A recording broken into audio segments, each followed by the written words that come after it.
Welcome to the Spawn Chunks, episode number 116 for Monday, November 23rd, 2020. My name is Joel Duggan, and joining me, as always, is my friend Jonny, but you may know him better as Pixel Riffs. Hello, sir. Hello! Welcome into a show, and if you are interested in more of a show, where you can hear a little bit about Joel's Mac and PC woes and recommendations for backing up your data this Black Friday, you can get that at The Render Distance, which is the extended version of the podcast. You can get that from patreon.com/thespawnchunks. Signing up at any level there gets you access to our Discord, where you can even listen to the show live, as many people are doing right now, and listen to a little bit of extra podcast on top of that in your RSS feed of choice. So aside from PC and Mac woes, Joel, what have you been up to this week? Have you had a chance to get in there and play some Minecraft?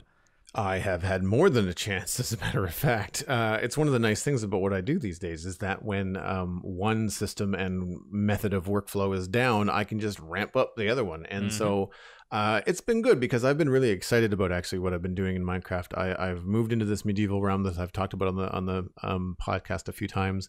And actually, I want to give a shout out to a lot of the listeners that have been coming by the stream, because it's been really cool to see, like, oh my gosh, first time here, but I listen to you on the Spawn Chunks all the time. It's really fun. It never gets old. Always say hi and always tell me where you're from, because it's just a fun little thing to do when you're streaming. But I've been spending a lot of time with this forced downtime in the medieval realm on the server. I'm really happy with the way things have come together. The farmhouse that I've been working on the last few weeks is done. There is a little bit of maybe front path stuff that has to happen, but I can't do that until I know what's happening with the road. So, like, you know how when you design these large areas where you kind of get stuck, where you have to finish one thing before you can figure out how they attach? Yeah, you know? yeah, absolutely. Yeah, so I've got that. So I mean, really, it's finished. And what's really nice about it is I made this angled barn, and then I created the underside part of it into a player zone. So it is it's not really medieval. It's more player utility. Like, there's chests and ender chests and anvils and furnaces, and there's just stuff for people to like sleep and hang their hat if they come to build in the area. Yeah. So that works out really well.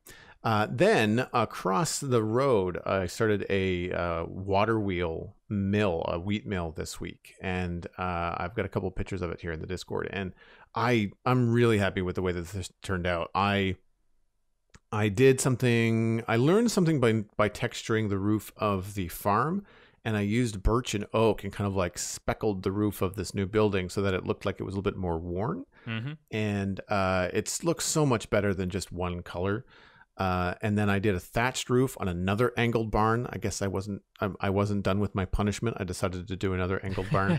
You're just going to be like the angled barn guy by the end of this. Everyone's going to come to you for their angled barn needs. Yeah, exactly. I mean, there's a way to do it where the gables are taller than the roof, and it just does make it a little bit simple, because I don't find the edge of a roof looks very good when it's angled. Yeah. If you want to do any kind of overhang, it really looks chunky, unless you're doing something massive. But anyway, the water wheel is what really, took my my attention, because it took a while to get right. There's a lot of trial and error. If you want to check out the real process of designing this live on stream, then you can check out the VODs. But I'm really happy with it. The wheel is 9 blocks wide, not 7. A lot of times when you look up, like, because I was thinking, like, well, I wanted this to be my own design, but I also want to look and see what other people have done. And a lot of times 7 is like the go-to for a water wheel. And I have the advantage of now planning the second water wheel I've actually designed. This time we've got waterlogged blocks. Yeah. So I can actually have the water wheel go down into the water, which means that I could make a bigger one and have it not be any higher. I could just like dip it down into the water. And so it took a little while to get right, but I'm quite happy with it. And things like barrels and new blocks I didn't have 2 years ago have made a big difference in designing it. So I'm really happy with it. The building does have an inside. It's quite tight. It's like a 5x5 or a 7x7 maybe inside. So it's not a lot of room. But the one thing that's left to do currently is I've decided to make an angled bridge over the canal. It's got the cobblestone frame in right now. I like the shape of it. Whether or not I can texture it and have it look good, I need to learn a little bit more about these angled bridges, because I see folks that I've played with on servers before, like Whip and Germsy Boy and Fix It, friend of the show, like they've done these angled bridges before and they look fantastic. But I have to brush up on them, because I'm happy with it. I got the concept down, but I don't know how to finish it and have it not look too weird. Yeah. So but I like the feel of it. It feels good that it's on an angle. It would make sense that it would be. But yeah, it's been a lot of fun. I like these new challenges that I've kind of set out before myself on the server. Yeah, I'm looking at your use of stairs in the water wheel, and of course, like with a water wheel, you have to design it slightly differently to just a plain circle, because if you think about the practicalities of it being a water wheel, it's got to have scoops so that the water comes up and over, and it kind of propels itself naturally through that kind of continuous motion of the water, and that's that's not easy to do when you're used to building circles, to build something that still looks like perfectly round but also has all of these ridges in it. So that's pretty cool. And I was having similar struggles with stairs myself this week, because I was finishing up, I'm trying to finish up the early game part of my museum build, which is the central kind of ring of rooms around the main hall. And anywhere you go off from there, you get to an aspect of the early game. And so progressing through the museum from the main entrance is kind of like progressing through Minecraft, in that you have to go through some of the earlier stages to get to stuff like the Nether and the End and a bit more complex concepts that are out there.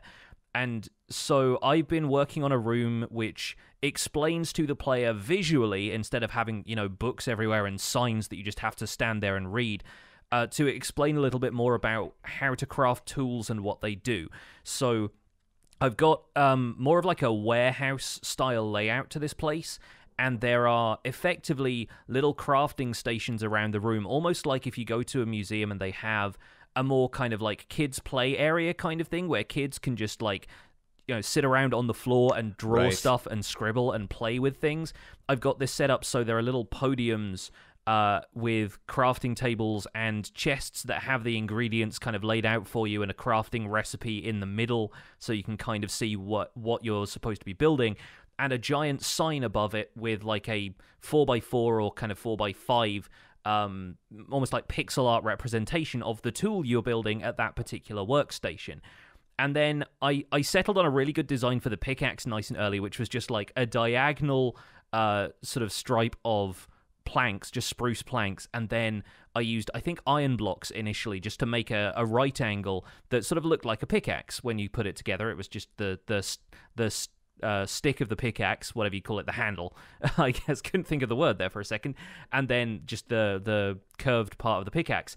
And then I tried to do a shovel, and I realized that, like, on an angle like that, you can't make it look like a shovel. If it's just 3 blocks of wood and then 1 block of iron at the end, that doesn't look like a shovel. It looks like an iron block on the end of a stick. And so I was trying my hardest. I was kind of tearing my hair out over it, trying to figure out how to make these more sort of pixel art representations of the tools that could go on these signs. And I was messing with the scale a little bit, but I didn't want them to be massive. And so I ended up going to smooth quartz as a building material for like the metal part of the tool instead of iron blocks, because then I had stairs that I could work with. And shaping the tools around like that actually lent to some much more nuanced designs. And the shovel still looks like the worst out of all of them, but at least it's vaguely recognizable as a shovel now in context of everything else. So we managed to get the axe looking really good. And then, the pickaxe, I think, just got some stairs added onto the end to show that it was sort of tapering to a point, but yeah, the whole thing took longer than it should have, really, just to make these little pixel art representations of the tools. But then I built a giant wall with all of the different tools in all of the tiers of material, all 6, now that we have netherite as well, and that turned out pretty well. And then I decorated the whole thing in a kind of more of like like I said, a warehouse style theme, where it's like brick walls, and brick and light grey terracotta I've found go really well together, because some of the darker patches in the mortar of the brick texture look a lot like the same color as light grey terracotta. So I did a bit of that, added some sandstone, added some stripped oak wood, and that's all coming together now. And I have 2 more rooms left of the sort of early game rooms of the museum, which are, I think, going to focus on armor and the other tools like shears and buckets and fishing rods and bows and the kind of stuff that isn't just like, here is a set of materials that make 6 different, types of thing. And then I think it's going to go into acquiring diamond, a little bit about enchanting, and then going to the nether. So it's like now you can get obsidian, and then that room branches out into the exhibit that's all about the nether. So I've got a lot of stuff planned for this museum so far, and it is slowly but surely coming to fruition. This would be an obscene amount of work. I realize I'm saying this to someone with a netherite beacon, but yeah. Would it be possible to do like map art and make like, the instructions that come with Lego? Yeah, it's just images. I've considered doing something like that, or creating a texture pack where I've retextured paintings or something like that. But yeah. I think ultimately it does come down to the sheer amount of work it is. The one map art thing I want to do for the museum is a floor plan of some kind once the entire thing is actually built. So you can pick up a map and it actually has like a museum guide would have, like a floor plan. Oh, yeah, of like, that'd be really cool. This is where all of the exhibits are, and just kind of like dotted lines around everything and paths through that will take you to different areas. But yeah, that's going to be a lot of work in itself, and it may end up being just one larger map art piece attached to a wall somewhere that I can just clone and have that be all over the place as a "you are here" kind of, dot on it, instead of something you can walk around with in your hand, because it's going to be massive.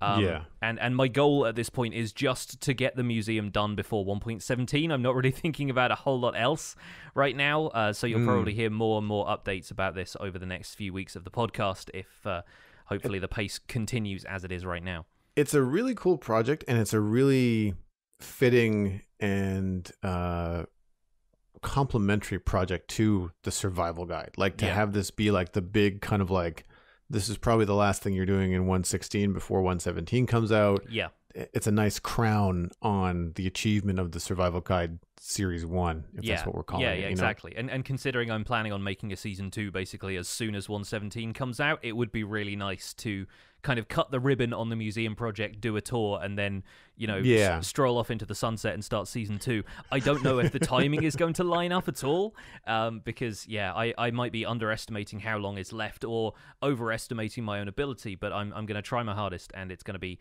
like you said, just a really fun project and something that feels like it thematically sums up what we've been doing with the survival guide series the whole time for me. Nice. For sure. I'm looking forward to seeing more of it.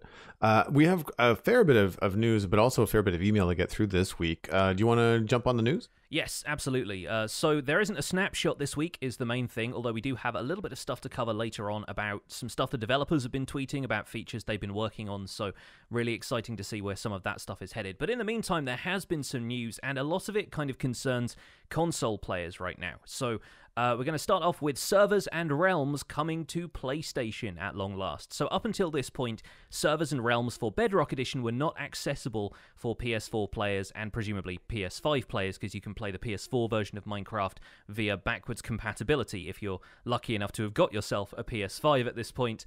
But now realms and servers are going to be accessible on PlayStation, and there is a link in the show notes, of course, to the Minecraft.net article where that is gone into in more detail. I think that broke sometime around the 18th, 19th of November, and I believe the features are already accessible now.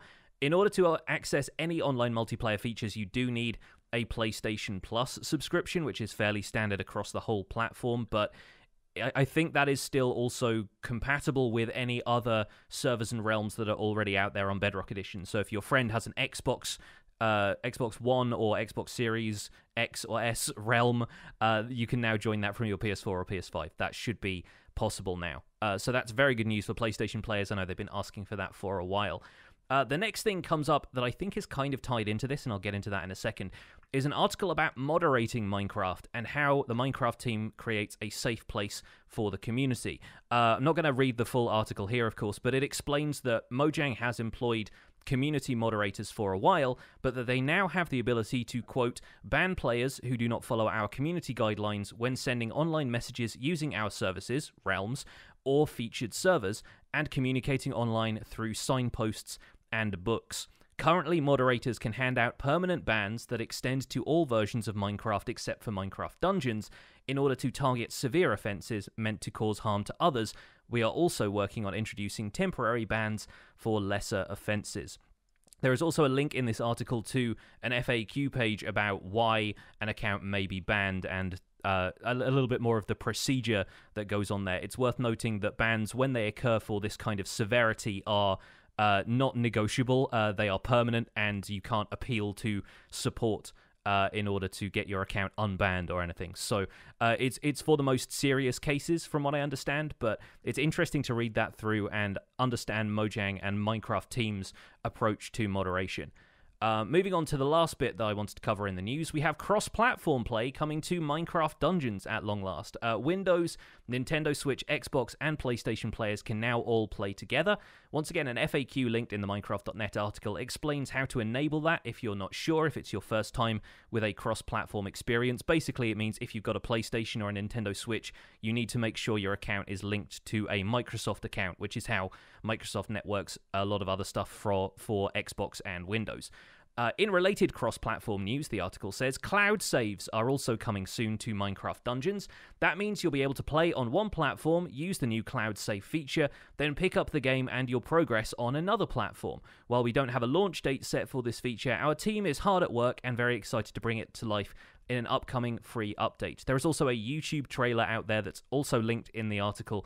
There's basically just hyping people up for crossplay finally being possible. And this is something that we saw very briefly on the stage show for Minecraft Live as well. So excited to see that cross-platform play is finally making its way in Minecraft Dungeons.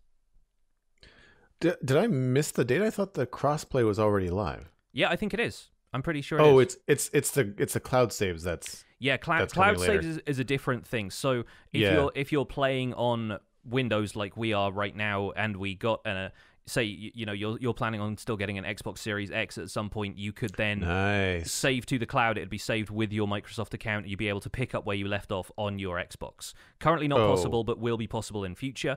And if you had an Xbox player and a Windows player playing together, they can play together now. Nice. Okay. Yeah. That makes a lot of sense. I've got friends that the only access that they have to Dungeons is because they have a Switch in the house. Yeah. Because they're Mac users.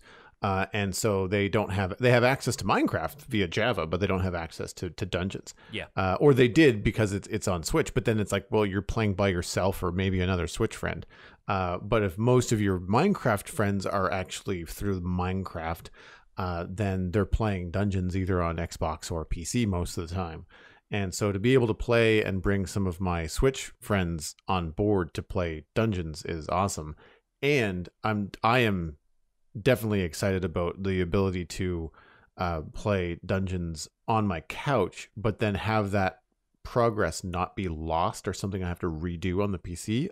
Heck yes. Like that, I am on board. Because I think I like Dungeons, but the more I think about playing it, the less I want to sit at the PC and play it, if that makes sense. Like I kind of want to lean back on the couch and wail on some zombies. That's kind of my feel. It's a more arcade experience. It feels like a more console experience to me, and I can't play it with a keyboard and mouse. I have to use a controller because it feels like one of those kind of games. And I think, from my personal perspective, having played a little bit of couch co-op through the PC and running into that problem I mentioned before, where if you open your inventory as one player, the second player's entire screen gets taken up.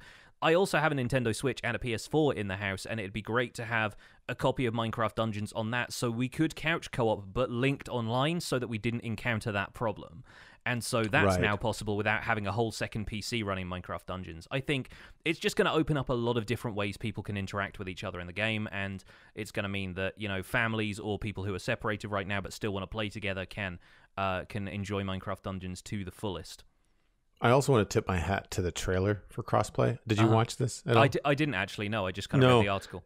And so if you look at the thumbnail for the Crossplay trailer, you can kind of pick out the Xbox player, the PlayStation player, the PC player, and the Switch player. The Xbox player being obvious with the green armor.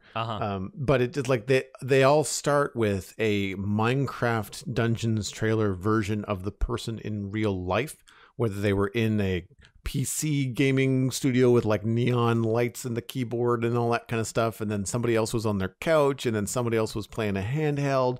They didn't necessarily like show the brands of things in the trailer, but they certainly, with the colors and the design and even the, I can't remember exactly how everybody was, but like PS4 was like a magic guy, the Xbox person was like a bow and arrow person, I think the Switch person had the hammer. Like they kind of really designed the characters, both the players at home and then the characters within Minecraft Dungeons, to represent the different platforms. It was just clever. It was just it's just a fun little trailer. I mean, it's also clear on screen what's going on. They tell you that, hey, crossplay is happening, but it was a fun way to look at it. Yeah, I believe in tandem with Crossplay finally coming out, I think they've also released a Minecraft Dungeons skin pack for the Bedrock Edition marketplace, so might be fun to pick that up if you've got a particular character you like to play as in Minecraft Dungeons. Let's move on to unpacking this moderation article, because I imagine there is a couple of pieces of this that if people have had limited experience with playing online before and they see things like moderators can ban you from all versions of Minecraft, you start to feel a little bit tense. And so I wanted to kind of unpack a little bit more about what that meant. I have a little bit of previous experience with moderating for online games. I used to work for Disney Interactive, moderating on Club Penguin, which was a kids' virtual world that used to be around. And there was always a lot of misconceptions about who moderators were and what they did. And so to kind of clarify what I think this article is going at, again, haven't had this from the source themselves, but this is my interpretation of how this article looks. I think the moderation term might be a little bit misleading, because people often refer to their home server admins. If you play on a Realm or a shared sort of server on Java or Bedrock Edition, you might think moderators are the server admins. I don't think that's the moderators this is referring to. I'm fairly certain that, the average person is not going to be able to ban you from all versions of Minecraft if they ban you from a server. The moderators in question here are going to be Mojang employees, or Minecraft team employees, rather, who presumably have the task of sorting through reports from players and determining whether Mojang's community guidelines have been broken. So, server realm admins aren't going to and should not have the power to ban you from all versions of Minecraft. It's the kind of thing where another player might report something they consider to be suspicious activity, something that's potentially somebody using a cheat engine to exploit the game, or somebody who is otherwise in violation of the community guidelines, which include stuff like hate speech and that kind of stuff. And then that report is going to get sent to somebody at the Minecraft team whose job it is to go through those reports, look at the context that stuff took place in, and take action as necessary. The article also mentions moderators being able to ban players for violating community guidelines in not just chat messages, but also written books and signposts. And I assume, again, this is also going to be based on player reports, because I don't think there are going to be enough people to read through the chat logs, written book text, and signs of every Bedrock server and realm in existence, right? There's just not enough people in the world, not enough hours in the day. And a player is going to have to flag anything inappropriate to a moderator before the moderator can take any action. So you aren't going to be permabanned from Minecraft for making a lewd joke in a server full of consenting adults. But if you're making that in a server that's, potentially could be seen as making younger players uncomfortable, then you've just got to, check your behavior at that point, right? Mm-hmm. And a report, as always, is not going to mean an instant ban. Like, moderators are going to look for context, they're going to use their own judgment, and as the article says, there are going to be potentially temporary bans handed out to people for whom the infraction is somewhat less serious, but still something that they need to pay attention to. I think ultimately, when every individual Minecraft account is given a free trial of Realms and can potentially open that up to total strangers, it's really important that there are ways for players to report anyone who's acting in a way that violates these community guidelines, and that they can't get around it by writing in books or on signs, right? I think that's also kind of an important feature here, is that while chat text is the kind of thing that you can very easily kind of copy and paste and draw to people's attention, it might be very easy to just put down a sign somewhere and then like break it if you want to erase the evidence, Whereas I feel like it makes a lot of sense that moderators have a chance to look through all of that text, because it's very easy to conceal stuff sometimes, and that can be used in good ways. Do you remember the what was it called, the library, the library build? Yeah, the uncensored library. Uncensored library. Yeah, I think you're right. Yeah. Well, because they were using it to share journalistic articles that would have been banned in the country of origin, but journalists from that country were able to publish online because it skirted some local laws, and it meant that their voices could be heard, sort of deal. And that's the kind of thing we actually saw amplified by the Minecraft website, because an article was shared on Minecraft.net about that project, and it was more, advocating for freedom of speech and that kind of stuff. But obviously, that was maybe in violation of what the government was trying to suppress in those countries, whether legally or otherwise. It feels like this is much more about keeping Minecraft a safe place for the broad range of ages that there are out there in the world. I would honestly say, and this is broadly speculation on my part, but this was most likely also a condition of Sony allowing Realms access on PS4 and PS5. Sony has reportedly faced lawsuits in the past for allowing questionable conduct on their online services. And you remember the time when, Xbox Live started to come out, PlayStation had its own offering for that, and everybody's kind of first impression of Xbox Live was that it was where kids went to swear at each other and call each other, rude racial slurs when they were playing Call of Duty, right? And I imagine Sony has tried very hard to shake that image, and has done so by taking a very firm stance on online safety within their own platform. And I think that was most likely why cross-platform play wasn't allowed on Sony systems for a very long time. Longer-term PS4 players might remember that Bedrock Edition took 2 years to actually launch properly on PlayStation. It came out for the first time with the Better Together update in 2017, and Bedrock Edition only really fully came to PlayStation in 2019, and December of 2019. So it's barely been a year since PlayStation has had Bedrock Edition, and now they're finally getting access to Realms, I think because of Mojang's kind of reaffirmed commitment to making sure these community standards are upheld. I think that's one of the only things that's sold Sony on their ability to freely allow players to interact with players from other console platforms.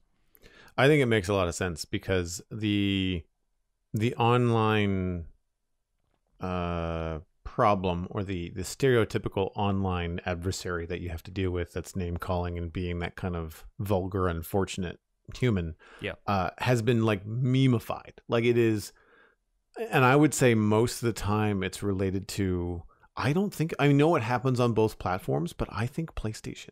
I don't think about Xbox. I'm sure it's I'm sure it's permeated both. Well, all platforms really. But I think about it as PlayStation. It was even, people can correct me if I'm wrong, but I'm pretty sure that the joke from Endgame with Thor and Korg playing video games in new they're playing Valhalla, Fortnite, aren't they? Yeah. I think it's a PlayStation controller. I don't think it's an Xbox Right. controller. I think they're playing it on PlayStation. And the ties between Marvel and Sony for Spider-Man would make sense, but I think that they were probably thinking, oh yeah, promotional, put a Sony PlayStation in the film, and really when the idea is that it's more about there's this, I can't remember, Loser Man 1857 is back Thor, and then Thor has to tell the kid off or something. I can't remember exactly how it goes, but the joke is there, and everybody knows that joke, that there's somebody online that's being inappropriate, and Korg, the big kid, is feeling bad and has to get somebody to come on and he tell the kid where to needs go. an adult kind of thing. Yeah. So I think despite the fact that this article about we're going to be tougher on moderating stuff sounds a little bit scary, the average player is not going to have to worry about that, because it's in the interests of your own safety, right? I think the people who need to be concerned about this are the people whose behavior is not up to the community standards to begin with, and that is extreme cases. It's hate speech. It's, people, throwing around terms that they shouldn't be, and ultimately it's the kind of thing that shouldn't be happening on these platforms anyway.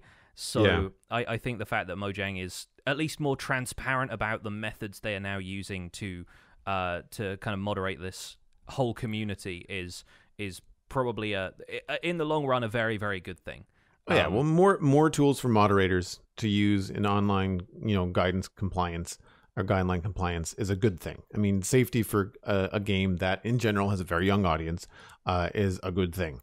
I don't know a lot about online safety. I don't have any kids myself. I'm safe, but my concerns about safety are usually about security, not so much about harassment. But it sounds like they're going about it the right way. The only concern that I would have is even if your moderation flags are generated by players, even then, just because of how popular Minecraft is, the sheer volume of flags, whether they're good or not, like there's also the false flag too. And I know that you can get dinged on YouTube for like false copyright claims. Like if you try to do something that you're not entitled to do and cause a bunch of, admin problems for YouTube and the other users, then you can get a negative flag on your account for that. Get a strike for that or whatever. Yeah, exactly. So hopefully players will use this responsibly, but I also hope that they have enough staff just to handle the reports, because even if you just kind of like err on the side of honesty and that all reports that come in do need a look, I still think there's going to be a lot. Based on the numbers we used to get at Club Penguin, and Club Penguin had nowhere near the player base that Minecraft must have right now. I imagine, although it really depends how much chat is being used on console and mobile platforms, because I imagine it still is, but I find it a lot easier personally typing on a keyboard and mouse platform than I do with, an Xbox pad. So, it'll really depend, and hopefully they won't be absolutely swamped with false flags and people just reporting because they think it does something, because they think they're going to get this guy banned just because they don't like him. But yeah, we'll wait and see how that, and if we get no more news about it, then hopefully it's good news, and hopefully the system is working as intended. I doubt we'll hear much more about it, but it's good that article is there to clarify Mojang's position on it. And yeah, the last thing is, of course, I guess servers and realms coming to PlayStation. That's great. I think it's wonderful that, for a start, this is something that players have been asking for a while, and I think they've been directly asking Mojang as if there's a switch that Mojang themselves can flip, and that the Minecraft team is just like, okay, let's add that part of the code in that we left out for whatever reason. I don't think that's really been the case. I expect it has been a long negotiation between them and Sony, and they didn't want to state this too much publicly because they didn't just want to throw Sony under the bus, right? Mm-hmm. They weren't going to come out and say, like, Sony is holding this up because they want more stringent community guidelines to be in place and proof that, their reputation is not going to be tarnished by a few bad apples. I think, I think it's good that they've managed to work through that, and that now PlayStation players have access to the same experience that people on other platforms do.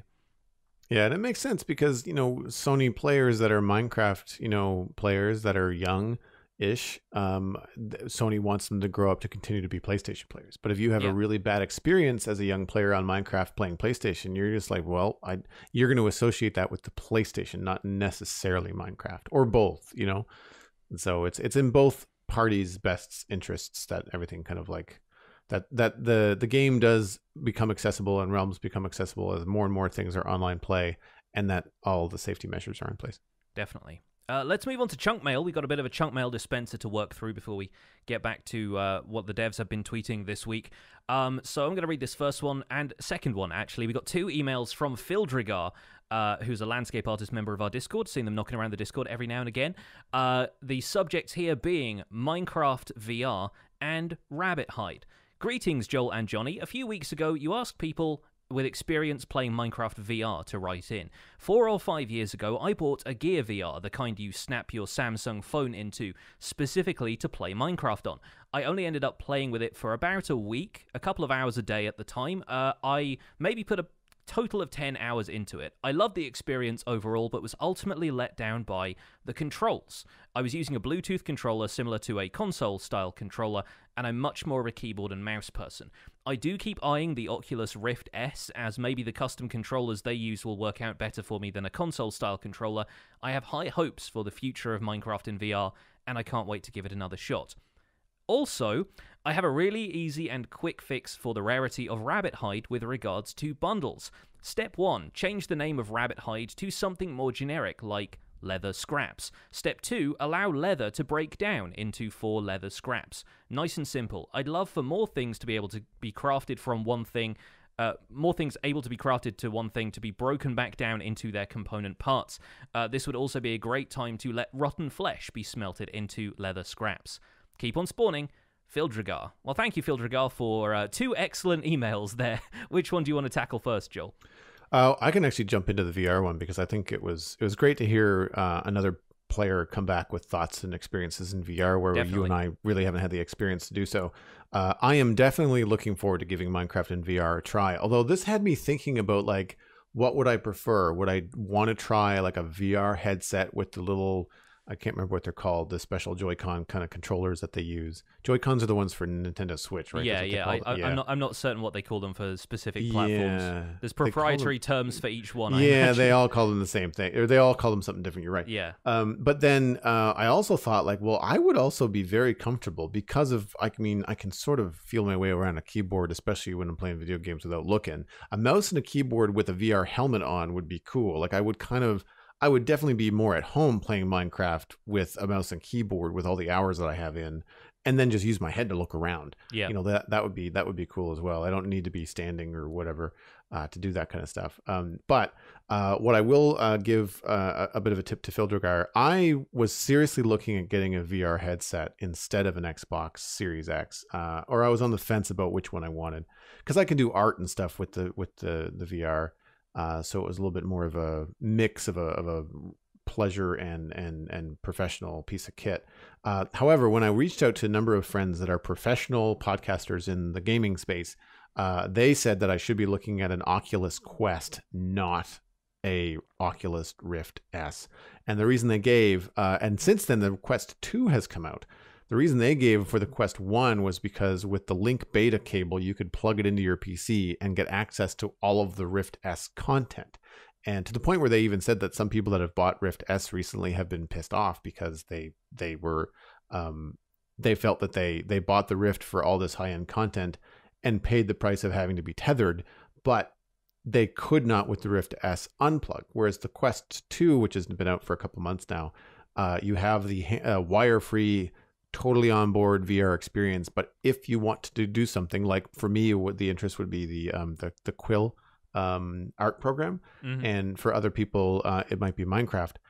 All you need to do is plug your Quest via the cable that's no longer in beta. It's advertised as a feature on the Quest 2. Is plug the link cable into the PC and launch the desktop. And there's even ways to do it. There's a third-party application. It's called Wireless Desktop or something for Quest, and it costs $20, but you can then access your desktop, gameplay via Bluetooth and wireless technology. So yeah, there are definitely options out there. So if you're looking at a headset, if you're looking at a VR headset right now, I'm not saying that VR headset is done developing and you're going to get, it's not going to be the best forever, but right now the Quest 2 seems to be the best way to go for VR because it gives you the most flexibility. And plus then you've got this great VR headset that has lots of games and stuff that you can do besides Minecraft on it as well. Yeah, it's funny. I hadn't really considered this about how the control scheme was really going to affect the experience. Like when I think about putting something on in VR, I'm thinking way more about how disorienting it's going to feel just looking around the world and walking and potentially like falling and feeling like I should be falling in real life and I'm not.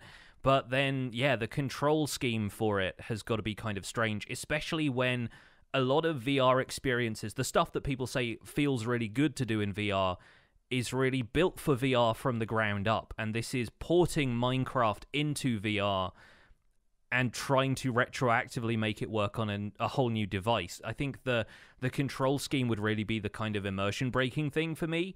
And especially since whenever I've gone back to anything other than keyboard and mouse to play Minecraft, it's felt weird. Anytime I played the Xbox version since moving from Xbox to PC and never really looking back, my brain immediately has a moment where I'm like, I don't know how to do this anymore. Like looking around feels totally different, and scrolling through your hotbar with the bumpers instead of using, a mouse scroll wheel or something or number keys feels very different to me, and it feels it feels a lot more limiting. But some people are just used to interfaces like that, and I expect with use it would feel second nature. But I think having the early difficulty interacting with my environment would be a real hurdle for me to get over. I think if I was trying to play Minecraft in VR, I still haven't had the experience, so I don't know that for certain. But that's my initial instinct, as it were. I think people that play Bedrock on console and stuff would probably translate to VR faster. Yeah. Like you'd be feeling more at home, especially in some cases, because I think in some games they'll have controller support. So if Minecraft in VR has got controller support, you can just not use the VR controllers and just use your regular, you know, Xbox or PlayStation controller, or, you know, Bluetooth compatible PC thing, then that would probably make a world of difference too. Yeah, seems reasonable. I'm still on the fence about the second part of the email, separating bundles from rabbits. I still think the fact that bundles are made of specifically rabbit hide is almost one of their selling points for me. And I think providing more generic solutions means we go back to ignoring rabbits and feeling like there's another pointless mob in the game, you know? And I really feel like part of the fact that you need to seek out rabbits to use this new feature means that you are then reincorporating part of the game that feels like it's been neglected. I do, however, agree that easier access to bundles would mean more widespread adoption of the feature. So it's a double-edged sword, this one. I'm not certain where I stand on this, because I do like the fact that it's a little bit more of a challenge and maybe something that players won't have tried before to get hold of the bundle in the first place. But then, if that's going to put people off going to find the bundle, then I feel like the leather scraps idea has some merit. What do you think, Joel?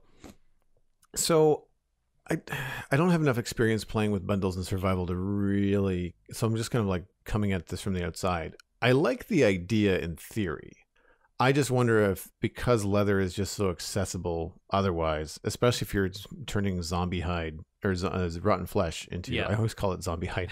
if you turn rotten flesh into leather scraps, then I feel like you'll just end up accessing bundles too easily. Like, you know what I mean? We discussed like that time in versus reward out thing that Mojang has spoken about before, and I feel like I feel like the rabbit hide might be at the far end of it, and I feel like having like leather scraps come from everything might be at the other end of it. Like it might be a little bit too easy. So that there could be an issue there. I do, however, like the idea of breaking things down in Minecraft to their respective parts. I think that's it's one of the things that I really think it'd be a nice thing for new players if you craft something you didn't mean to, and you're like, oh crap, I didn't necessarily want to do that, and now I don't have enough diamonds, or I don't have enough, you know, leather or whatever to do that kind of stuff. I've done that before, where like I wanted leather for, I can't remember what I was using leather for, but I wanted it for something, and then I ended up crafting too many item frames. Like, I didn't mean to craft 16 of those. I wanted that for other things. And I think like books, like you're crafting books and you craft too many item frames. So for me, being able to uncraft something would be really cool. Even if there would be like a fee, like like I've made a custom recipe that allows me to break down horse armor and regular armor and stuff into its component parts. And you would lose any enchantment, but you could also do that on purpose with a grindstone. But basically the idea was like, if you're end raiding and you bring back a bunch of this like stuff that you're not going to wear, because I don't wear diamond armor, in the game, and then I just have all this stuff I can't do anything with. It doesn't stack. And so I thought, well, here's a cool idea. What if I allowed all the players on the Citadel to break down things like horse armor and things like that into diamonds or iron or whatever they want, gold. And I did it 1-to-1 at first, but the other thing that you could implement if you do any kind of custom recipe like this is that you could have it be a cost. So a gold helmet costs 5 ingots. And if you maybe scrap it, maybe you only get 3 or 4 back, Yeah. So it's not necessarily a 1-to-1, which would make sense in terms of like what you're doing and melting it down and whatever, just in terms of like the theory behind it. But I feel like Fildergar is onto something with the leather scraps. I think maybe they just have to come from places that are not quite as accessible as zombies. I think maybe it can only, maybe it's a grindstone that you have to use. Like, I don't know. I feel like you have to do more to get the scraps in order to make the bundles. Yeah. And you still need to get string as well. So like that was the weird thing that I found was another roadblock to me getting bundles in survival, was that I didn't find spiders quite as early as I normally would. So yeah, there's still a couple of other components to think about, but I think, like you say, leather scraps just feels like a step too far in the other direction, Yeah. and maybe just like slightly easier access to rabbits, like rabbits that spawn in plains biomes more frequently, might lead to players discovering that a little bit sooner, or at least getting put on the quest to go and find enough rabbit hide to make a bundle because they know the crafting recipe exists. Yeah. With a triple spider spawner on the Citadel, we've had this data pack recipe for so long, I forget it's not vanilla Minecraft, in that we can craft and uncraft string into wool on the server. Yeah. And I mean, it was more of a, we just can't store all this string. Like we need to compress it, and ultimately once you have a chest full of string, you're fine. You don't need much more, in most game, instances. So, being able to craft wool without having to shear sheep was fantastic, because then you have a much faster, sheep farm in terms of like, turning string into wool. Yeah. But yeah, like I know what you mean about like the timing of everything, like the breaking down of everything. Yeah. On the subject of uncrafting, before we move on here, Twilight Forest as a mod has an uncrafting table in it that has quite an interesting solution to the potential like power of something like that, in that if you have, for example, let's say a stack of 16 iron bars that you want to turn back into 6 iron ingots that we use to make the recipe, for each of those iron bars that you get back, or iron ingots, you need to pay 1 XP level. So effectively, whatever amount of stuff you're getting out, you pay that much in XP levels. If you wanted to, this would be a stupid thing because you can do this in your inventory anyway, but if you uncrafted a gold block into 9 gold ingots, you'd have to pay 9 XP levels for that. Maybe a better example might be a gold chest plate, right? You craft a gold chest plate back into 8 gold ingots, you get yourself 8 gold ingots back, but you lose 8 XP levels. It's an interesting balance to it, and probably negated by end game level XP farms at a certain point. And I think you still, if say like a chest plate has half durability, you can only get 4 gold ingots back out of it. So that there are limits to that kind of uncrafting mechanic. But it's an interesting way of balancing that, I thought. Mm-hmm. Yeah, no, that makes a lot of sense. Next email is also related to Rabbit Hide. Comes from Storm Dance. And hey, Pix and Joel, I just recently caught up with your podcast and I'm really enjoying it. I was listening to your most recent episode where you were discussing how challenging it is to get each rabbit hide to make a bundle, and that, like rabbit hide, the use of beeswax and candles gives a fun new use of an old feature. I wanted to bring up that killing rabbits is not the only source of rabbit hide. Tamed cats also have a chance to bring you rabbit hide. While it's not the fastest source of rabbit hide around, it's much less effort than catching and breeding a whole bunch of rabbits, and can be done passively. Do you think that the developers may have been thinking of this mechanic as well as when they put together the bundle recipe? Thanks for the great podcast, Storm Dance. Yeah. I also want to give a shout out to Charlie C, who wrote in with a similar concern about a more peaceful way to get rabbit hide. Yeah. I looked this up on the Minecraft wiki because I'll be honest, I haven't really messed around with the gift-giving mechanics of cats. I normally avoid having too many pets in Minecraft anyway, although there is an advancement for taming all 11 types of cat, and I think on Bedrock Edition there's an achievement for taming 20 village cats, although they don't have to all be in the same world. So there is a 70% chance to receive a gift from a cat if you if the cat is not sat down somewhere. So if it is free to roam, it comes and hangs out on the bed with you, and then in the morning there is a 70% chance that it's dropped an item somewhere nearby. There are 7 different items they can bring you, and there is a 16% chance of that being rabbit hide. I think the others are rabbit's foot, string, spider eyes. There's a couple of others. I think phantom membrane is the rare one. So I guess each night there's about an 11% chance you receive some rabbit hide, which is still not much, but then I guess you could get a lot of cats, and then potentially in the morning they'll leave you like 3 or 4.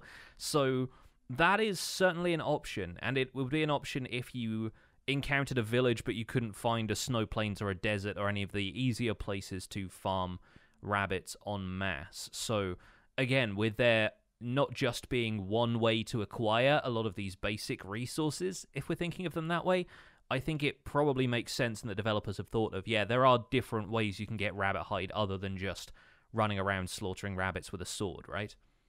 Yeah, I agree. How feasible do you think this would be in survival? Like, I don't have any experience with bundles yet in survival, although I'm hoping to change that with the next snapshot. Would it be more time efficient to just keep looking for a desert or a snow plains and get a rabbit? Honestly, I think yes, just because of the randomness of cats and how, how infrequently they would drop the rabbit hide. Because I found a desert probably within, I'd say, 2 or 3 nights on a new world. I think I got to the desert within the first hour, so that'd be 3 in-game days if I didn't sleep. And you have to get to the point where you can sleep through the night for cats to give you these gifts. They won't do it if you sleep during thunderstorms, so there's no exceptions made there. And yeah, I think it's the kind of thing that is fine to farm it passively if you have a lot of cats and you're just gonna, click on a bed repeatedly. But I think in the early game you're still moving around frequently enough that you're not going to be settled in that one place. And this seems like a good way of stumbling upon rabbit hide incidentally, rather than it being a reliable way to get bundles in the early game. I think you're still going to want to go and find a desert or a snow plains. If you want bundles, they're there, and it's one of the things you want to do in early game before moving on. I think maybe Rabbit Hide could be a way for slightly more casual players, people who just want like the experience of living in their Minecraft world for a while before they really go out resource gathering. I think they could maybe stumble upon the bundle recipe that way. And cats will also bring you string, so they do bring you both parts of the bundle recipe right now. Yeah, it'll be interesting to see if players go with that, and it might be something that I try, but I feel like a lot of the time I don't always find a village right away, and it's more common for me to find one of the, rabbit hunting biomes before I would find a village. Yeah, that makes a lot of sense. I'm laughing at Ginger Lily in our chat, who says that, cats, if I want them to bring rabbit hide, they will bring anything but. Yes, it's absolutely the cat way, isn't it? It's do the exact opposite of what you want them to do at the time. So yeah, I think there is maybe potential for it, and I think if you're not concerned with getting a bundle right away, but like I said, you do want to just hang out in your Minecraft world a little bit, and the kind of early game with newer players to the game, they want to just kind of adopt pets and live that kind of like house life for a while.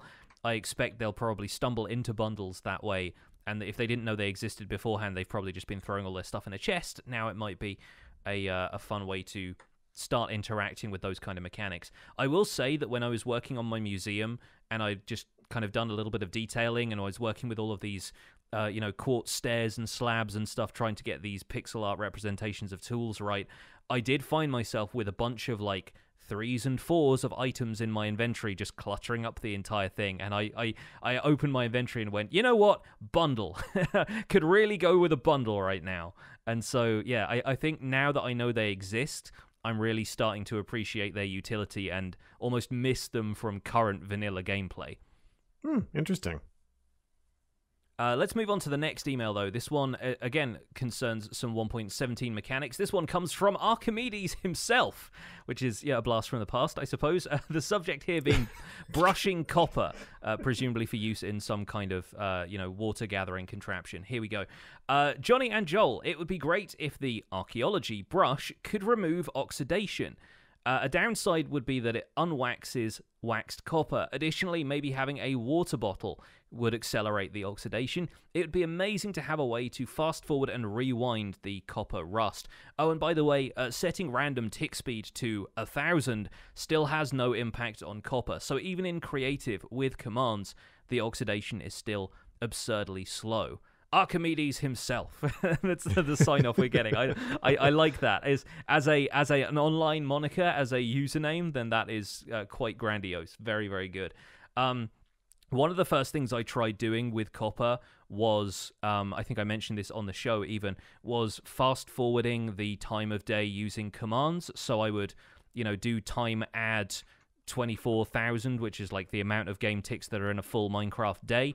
And I just did that multiple times up until the limit of when they said copper should transform, which was after about, 80 minutes or something like that. It was like No, it was something a lot more than that, actually. I can't remember exactly, but it was more like 82 in-game days, right? Was how long it would take on There the was a outside. range, but yeah, that's about it. Yeah. It was like 50 to 80 days. And so I went as far as about 80, 82 days, and none of the copper had changed. So it does seem to rely specifically on sheer amount of game ticks passed since you placed that block. So random tick speed, which only I think impacts things like crop growth and, you know, vines and plants and that kind of stuff, is not going to have any impact on copper whatsoever. I'm not surprised to hear that.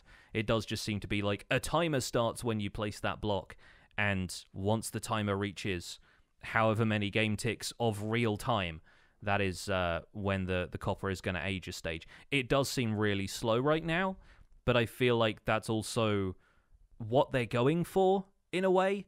Yep. Yeah, and I'm sure like you must have had a few people chiming in on this in your community when it comes to you know, people sharing their thoughts about copper. Have people been talking about this in your streams and stuff? Not on the streams with the medieval stuff, but the last couple streams where there were snapshots live on Wednesday, where I popped in for like, you know, the last hour or so to mess around with the snapshots. We totally got into it, and yeah, between that and the discussion in my own Discord, I'm noticing, unsurprising / anecdotal because it's a small community, the feedback being that most people feel like it takes too long. I, like you, agree that this is Mojang's intent. Yeah, I just think that most people are not going to like it, and I think that Mojang has to prepare for some long complaints. Like I think it's going to take a long time for players to either be happy with it or just shrug and accept it, because, and correct me if I'm wrong, if a copper block is oxidizing and not waxed, when you pick it up, does that then reset? Or does it stay? It stays the current state, but then when you put it back down, it will continue on down the line. Yeah, I mean, I would presume that when you pick it up, whatever timer is running in the background that, you know, is tracking how long it's been, is going to reset to 0, because if you place it down, it's like you're placing a new block of that material. Yeah. Because otherwise the game would have to save, I mean, presumably, say it's tracked by NBT data. You'd have to save that for every block of copper, and then they wouldn't stack together either. Because when you place something from a stack, it is assumed that it has exactly the same properties of the block next to it, you know? Mm-hmm. So I imagine it would be incredibly demanding data-wise to save that for every block of copper, presuming players are going to be building with a stack or more of the stuff.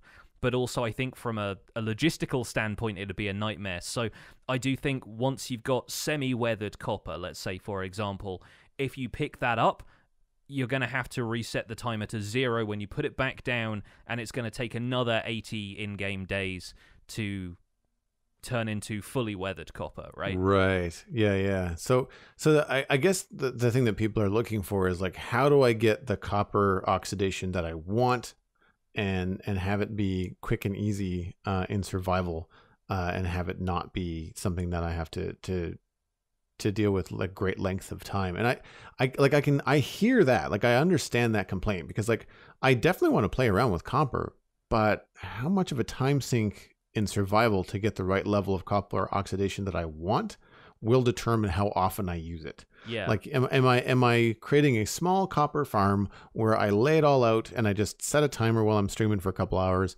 and go back and check it, you know, and say, all right, this is at the stage that it's at. I'm going to go around and I'm going to wax everything that I want waxed. And then that will just be my stock of semi-weathered copper. And I will use it sparingly to trim things, maybe put a little, you know, range hood in a kitchen. Like maybe I'll use it very little, because I can't imagine this being something I'm going to build walls out of, you know. Not that it doesn't look good, but like because of the sheer pain in the butt of having to get it. Yeah. So until the SciCraft folks come up with here's how you make 10,000 semi-weathered copper an hour. Like I think that we're all kind of like, well, you know, the work in and reward out here is not really that great. You know, like it's a lot of time. And I guess the other thing too is that it's not exciting. It's not like you're running around the end fighting and gathering shulker boxes, right? Like you're just waiting.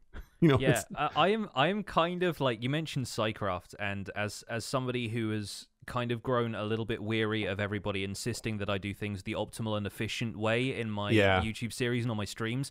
I'm actually kind of delighted that this is something that you can't farm quickly, and that it now becomes like this waiting game. And I'm sure you could design farms which will, will end up farming this stuff pretty well. Like one example I can think of, right, is to have a set of observers around a bunch of the copper that you're trying to weather, and then maybe having one of those, like, take random samples of them, and so it's not just like when one block oxidizes, the entire thing gets demolished by TNT, for example, because TNT will drop 100% of the blocks now. You don't necessarily do that, but you take like 3 or 4 observers, and when the state change happens in multiple of them, then that's the point at which it starts to trigger the system. And so, like, it waits for the majority of the blocks to oxidize before they get blown up by the TNT and gathered, and then you can go back and assess how much semi-weathered copper you have now. There's potential for stuff like that, but it's a long game.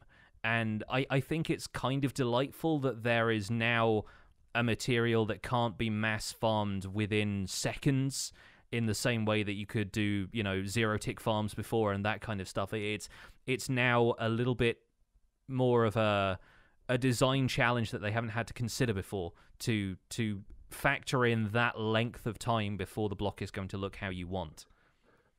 And I agree with you. Like, I like the idea of, because I'm a really chill player, and I've had that compliment, which I take to heart, on my streams lately, in that I think that there's dangerous is the wrong word.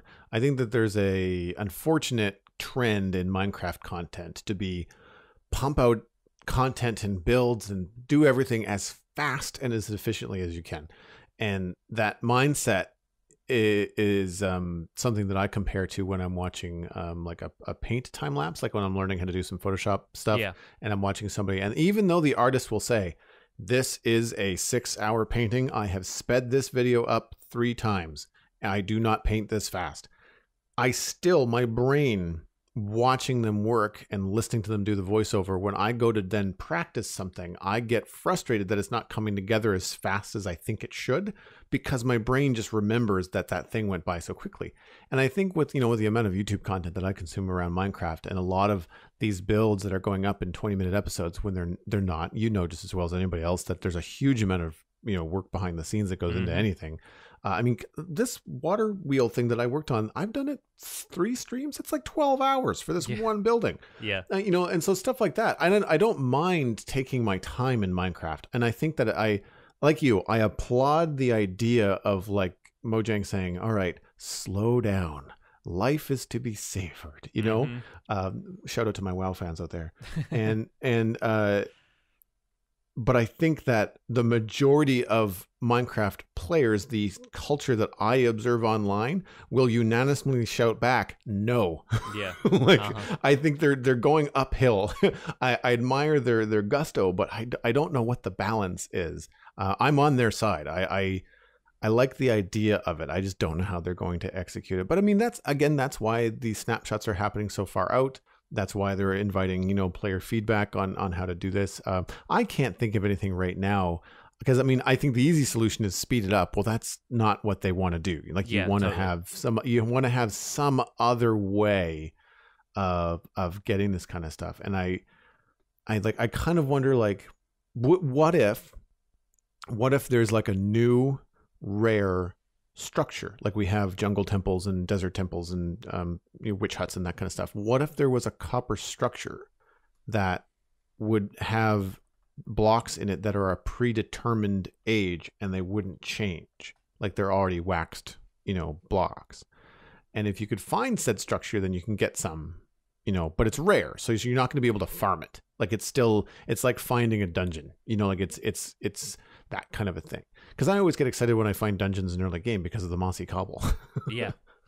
So I think it'd be really interesting to find, like, a copper, even if it's just incorporated into an existing structure, like a pillager outpost or something like that. There being kind of copper accents in there that are Yeah. slightly weathered. It could be fun to find that stuff and not have to wait for it. But also, yeah, I think people are going to learn to wait for it, and it'll really be interesting to see how that changes the way people approach builds and farming for this kind of resource.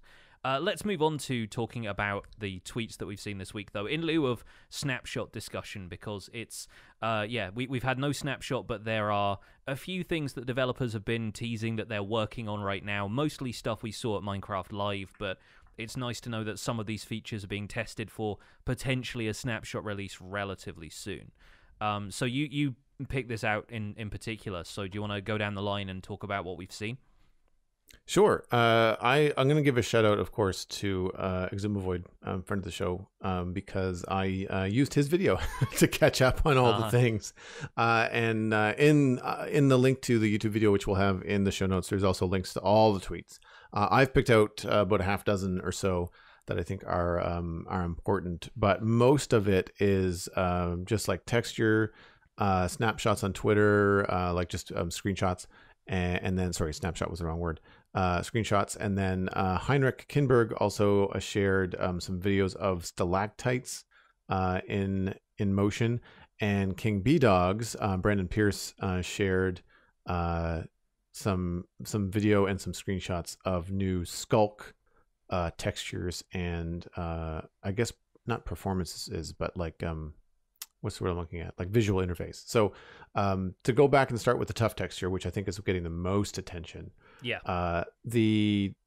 Basically there's been some feedback. We had similar feedback. People don't tend to like the tough texture as it is in the snapshot. So Japa said like, hey, here's one of tough that's closer to cobblestone. It still has a bluish tint, and it looks like a combination of like cobblestone and andesite.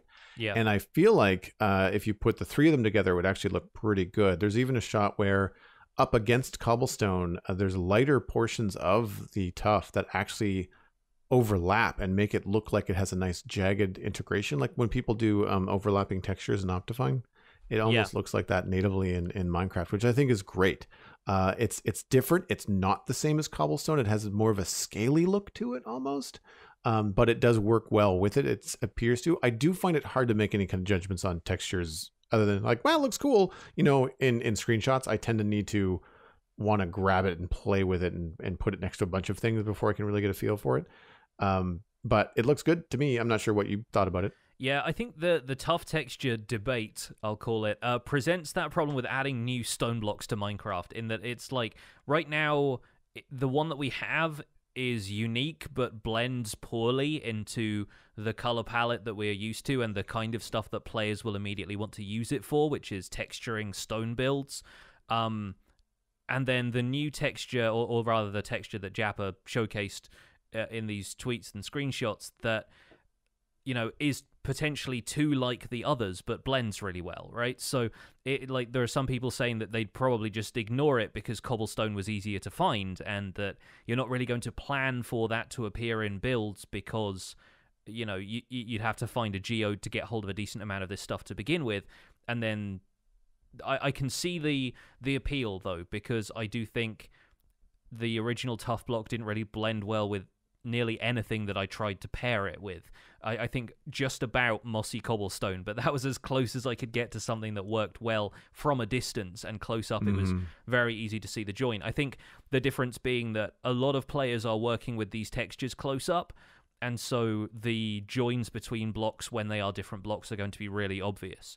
Yeah, I can see the alternate texture being very useful to blend with cobblestone and basalt, but I can see it being overlooked when cobblestone will do. And yeah, I don't quite know how I feel about it. Again, like the rabbit hide thing, I'm on the fence about it being made more accessible because it feels so unique already. But yeah, maybe some sort of middle ground can be met. I'm not certain. I feel like the feedback on that tweet was almost split 50-50, with people saying, yeah, this looks too much like cobblestone, and oh, the blend though. I think that was the main thing, really, is just how well it blended into the blocks around it. And I think that boils down to the fact that what they, yes, they changed the texture to be a lot more like cobblestone, and I agree that it does look very similar. But they also dialed the color back to be closer to the cobblestone, the cobblestone, stone, andesite kind of like range. And while I don't necessarily want yet another 50% gray block, and this is a little bit lighter than that, which is good, I feel like that's the thing. Like, you can do all kinds of cool stuff with the texture, but if you want to really have things work well, color harmony is something I talk about on the show a lot. And that to me is where things either stand out like a sore thumb because they're too blue or they're too purple when they're supposed to be gray. And it's less about the texture and often more about the color, temperature. Yeah. But in this case, they did both. They brought it back in color temperature and they changed the texture to be closer to cobblestone. I would say, I mean, I'm intrigued to play with it like that in a snapshot. I hope they include that in the new snapshot or a version thereof, because I think that would be more fun to play with. I really I get frustrated when you see like new stones like this and then you don't get like slabs, stairs, you don't get even like brick. Like, what? That's cool that you get tough, but can you turn 4 tough into some sort of brick that would be new and cool? Like, because that kind of stuff, I know it just adds more blocks to deal with in the scheme of things, but like, I feel like when it's a full block and it's only a full block, it then becomes like, well, I can use it, but I really can't use it in that many places. Yeah. But anyway, moving on, we can take a look at the tweets from Heinrich. I think it's Nyberg. Is that how you pronounce his name? I'm not certain. Yeah. These are with stalactites. Stalactites, yeah. I was curious about these because I think in Minecraft Live they had only showed mobs falling onto stalagmites, the ones that rise up from the floor, whereas in this case it was them falling from the ceiling and killing a zombie. Or a whole cluster of zombies in one case. And Azuma has a couple of observations as well about the stalactite blocks that you find there that aren't the kind of the cross-shaped entities. And that was kind of interesting to see a bit more of that as well, because we saw them in the screenshots of the Caves and Cliffs update when we looked at it at Minecraft Live, and I wasn't sure how those textures were going to integrate. They sort of looked like a different take on granite, and that was kind of interesting, but they didn't blend super well with the stone around them. But either way, the mechanics of stalagmites and stalactites, I think, are going to be more interesting to play with. And the main thing that concerns me is the insta-kill factor, we'll call it, because they seem to be lethal to basically anything, or at least the zombies that they've been testing it on, and the player, an unarmored player, taking a stalactite straight to the skull is going to be insta-killed, according to the tests that they're putting out right now. And I don't know if that's going to be the case when the full release comes out, or if that's going to be adjusted, but I get the impression that those are just going to be the go-to kill mechanism for mob farms after a while, and you find a cave that's full of these things that you can take home, you're basically set for a while. That's the main thing really for me is at what point does that mechanic feel unbalanced? Is it, does it matter depending on how much distance the thing falls, or what? And it was clear that some of the blocks could be destroyed by a TNT blast, but the ones that were still there would still fall and still be as lethal as something that had a few extra stalactite blocks behind it. You know what I mean? Like they all tend to fall together, and regardless of how much material falls, it one hit kills a zombie. Yeah, and I don't know whether that's like insta-kill for everything, or whether the damage that it's dealing just exceeds that of the player with no armor and a zombie. So that 20, 21, 22 hits of damage, something like that. But if you've got a decent helmet on and a chest plate, does that mean that you won't die? Yeah. You'll just take a lot of damage? Like, I don't know. I have a feeling with how much they've been touting the Warden's strength, if you just lured this thing into a pit of stalagmites and it got insta-killed, I have a feeling that'd be a little unbalanced. So yeah, that's true. I have a feeling that, like you say, it could be a high level of damage, or it could be that it's only temporary, but I do find it kind of strange that lava doesn't instantly kill you, but a stalactite falling on you would. Maybe it's piercing damage or something. I don't know, but it seems a little bit strange to me still.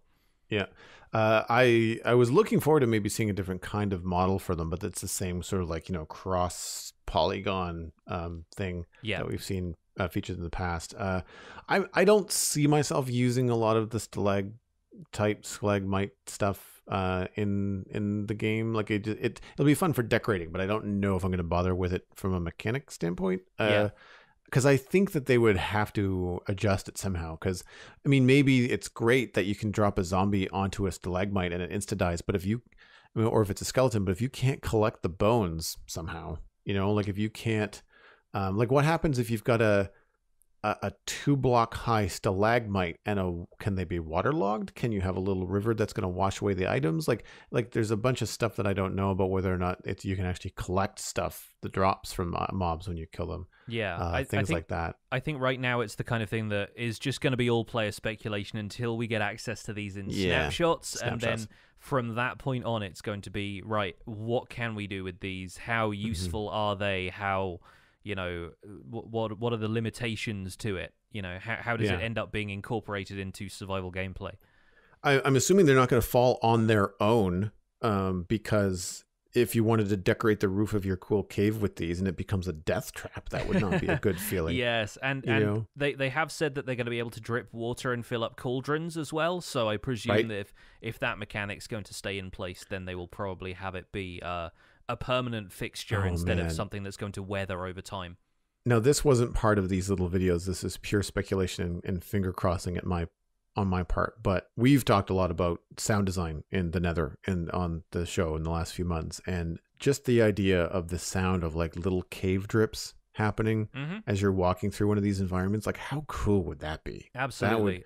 Really immersive, I really think they'll have missed a trick if they don't add some cave ambient stuff and beyond what we have already with the kind of the ghostly sounds that occur when you are near a cave and you're sort of exploring. I think having some sort of like, more jungle-like ambient sound happening when you enter a lush cave, or the sort of distant echoey drip of water when you enter a dripstone cave, I think is going to be essential to the experience and the immersion of the cave update. So I'm really hoping we get something similar to what we got with the Nether. With King Big Dogs and the Skulk sensors, they're looking a little bit more blue. They've moved away from the kind of more turquoisey color. It's subtle, but you can see it when they're side by side. Yeah. I feel like this takes them a little bit away from like being compared to the end kind of content. Like they don't look like Ender Pearl type material or End Portal related. When they're more blue, it looks a little bit more unique, I think. Yeah, which is cool, but also I thought that would be kind of fun to tie them together. There was still a block in there that looked like it had endstone texture along the bottom of it, and I'm still not entirely certain what these blocks are, so I don't know how far we can go talking about that and their relationship yet. And I personally, I'm much more interested in how Skulk behaves than how it looks, because there are various blocks in King B-Dog's hotbar in these videos, and one of them seems to be the kind of like, almost like the equivalent of the mossy carpet, but for blocks that are almost being infested by this Skulk. It sort of looks like it's growing over them like a fungus of some kind, and does that then convert any block into a Skulk block at that stage? And how does the relationship between all of these blocks function, or is that just aesthetic right now? That's the stuff that interests me. And then obviously the sensors themselves have a lot going on, but I think it's kind of, a behavior based thing, and much like the copper, how do we end up farming this? Is it an age thing? How slowly or quickly does this stuff grow, if that's how it grows? And visually it is very much implied that it grows now. I like the indication from the Skulk sensors, like when they do their thing and they receive or send a noise, you can see like a little wave pattern that goes from one to the other. And I also like the fact that when one is hit by those sound patterns, there's a little redstone sparkle. Yes. And that's a nice visual indication to the player that this interacts with redstone. Yes, right? If it's something that you haven't been following already and you don't know that, it does kind of cue you into the fact that, oh hey, these are effectively redstone components. Yeah. I also like how much the full block textures are animated. They have that kind of like blue dot twinkle kind of thing going on that we haven't really seen if these blocks are, if it's covered like that on all 6 faces of the block, but there does seem to be overlap around the edges for some of the full blocks of what I guess is just Skulk. And so it'd make for a really neat, like, crystal cave ceiling. If you just wanted some, like, twinkling crystals catching the light in a cave, it'd be really cool if that was on all 6 faces of the block and it wasn't about to infest all of the stone around it or something like that. So I'm interested in, just getting hold of these and seeing how exactly the mechanics around the blocks themselves, beyond the sensors being a redstone component, how all of that is going to work. Mm-hmm.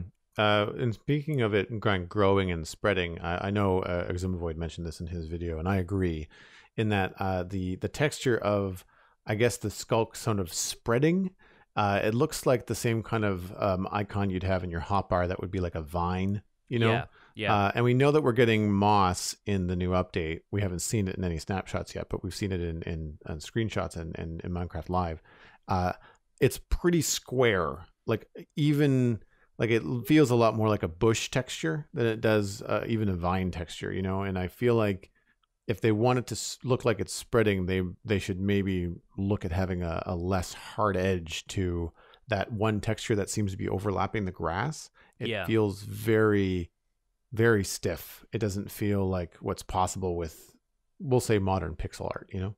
Yeah. It's difficult as well because you don't want to get too far away from the blocky aesthetic of Minecraft, and when players tend to blend that stuff, you sort of start to you overlook the way that everything is just a one block side by side, because a lot of the time you're dithering it in large block kind of areas instead of individually with the block textures. So it'll be interesting to see what compromises they can make there, but they're clearly still tinkering with the textures and how everything behaves. So fingers crossed for a snapshot maybe next week or the week after, where we actually get to get hold of some of this stuff and play with it for the first time. I still get the impression that we're not going to see things like dripstone caves and lush caves and maybe the skulk, even if it's associated with the deep dark specifically, until they figured out what's happening with cave generation. And I could be wrong here, but I have a feeling that those are really going hand in hand at this point, and whatever cave generation ends up looking like is probably going to be when we start seeing lush caves and so forth in the snapshots. Yeah, I agree. I think that's going to be all we have time for today for this episode of The Spawn Chunks. Thank you so much for listening. There are more information about the show and links to some of the stuff that we talked about today at thespawnchunks.com. The music for the show was composed by me, and The Spawn Chunks is proud as ever to be a listener-supported podcast. If you're getting some value out of the show, if you're enjoying listening to our speculation and discussion about the snapshots and all of the new stuff that's coming to Minecraft, consider putting some value back in by visiting patreon.com/thespawnchunks and joining our community. Pledging at any level there gets you an invite to our patrons-only Discord chat. You can listen to the show live every week, and you can also get us closer to our next milestone goal, which is the monthly Minecraft audio hangout, where we would just hang out with the folks in the Discord, much as we're doing now, and just shoot the breeze about what we've been doing in Minecraft that week. We're currently at 217 patrons, which is another increase from last week. Thank you so much to everyone who has just jumped on board. And special thanks go out to our content engineers, General Patton 82, Greener Canuck, Hunter 555, JD Williamson, Jumbo Sale, and Yitz for your support on this episode. Sharing the podcast with your friends is the easiest way to support the show. It is free. You can find us at The Spawn Chunks on Twitter and Instagram, but a personal recommendation is by far the best way to share the podcast with your friends. Just poke a friend in the arm from a safe distance and tell them about The Spawn Chunks and where they can go to listen. You can subscribe on iTunes, Google Podcasts, Spotify, YouTube, or wherever you get your podcasts, and you can email the show at spawnchunkmail@gmail.com. The RSS feed is on the spawnchunks.com, and the patron-only RSS feed is on the Patreon page, and that is where you can listen to the render distance, the extended version of the podcast. My name is Jonny, but online I go by PixelRiffs. You can find most of what I do at youtube.com/PixelRiffs, where I attempt to make sense of this crazy and wonderful game in a museum currently being built in my Minecraft Survival Guide series.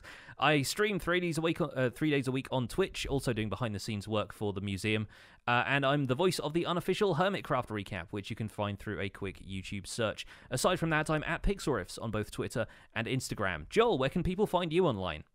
Everything I do online, including my illustration and design portfolio, is at joelduggan.com. You can also listen to my other podcast, The Citadel Cafe, at thecitadelcafe.com. I'm going to be joined by my friend Alistair and James this week. We're going to be talking about Star Trek Discovery Season 3. You can also follow me at Joel Duggan on social media and, of course, twitch.tv/JoelDuggan, where I am building water wheels. Thanks for visiting the Spawn Chunks. The world outside is infinite. It's going to be tough.